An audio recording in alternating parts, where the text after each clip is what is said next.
agradecerle eternamente a todos. আর্জেন্টিনার বিশ্বকাপ না জেতা নিয়ে বিস্ফোরক মন্তব্য করলেন দলটির সাবেক তারকা winger Ángel Di Maria.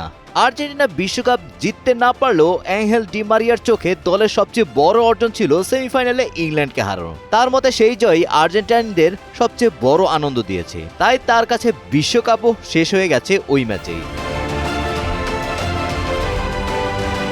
Rosario সেন্ট্রালের হয়ে ম্যাচ শেষে টিএনটি স্পোর্টসকে দেওয়া সাক্ষাৎকারে ডি মারিয়া বলেন, ইংল্যান্ডকে হারানো পুরো দেশের জন্য অসাধারণ আনন্দের ছিল, সেটি স্পষ্টভাবে অনুভব করেছি এবং এর জন্য সবার প্রতি আমি কৃতজ্ঞ। Sí, Leo tiene que seguir hasta cuando no quiera él, creo que puede seguir. ফাইনালে স্পেনের কাছে হেরে শিরোপা হারলেও পুরো টুর্নামেন্টে দলের লড়াকু মানসিকতার প্রশংসা করেছেন তিনি। তার ভাষায় প্রতিটি ম্যাচে কঠিন পরীক্ষা দিতে হয়েছে, তবে দল নিজেদের শক্তিতে সেসব বাধা পেরিয়ে ফাইনালে পৌঁছেছিল। যদিও শেষ ম্যাচে কাঙ্ক্ষিত ফল আসেনি, তবু আর্জেন্টিনা দেশের পতাকাকে সম্মানের সঙ্গে তুলে ধরেছে।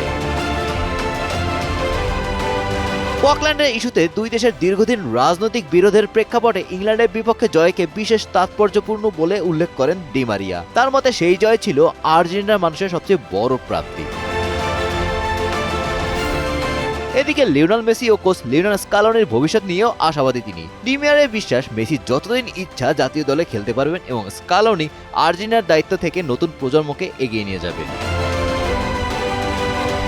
Golam Rabbani, Times today.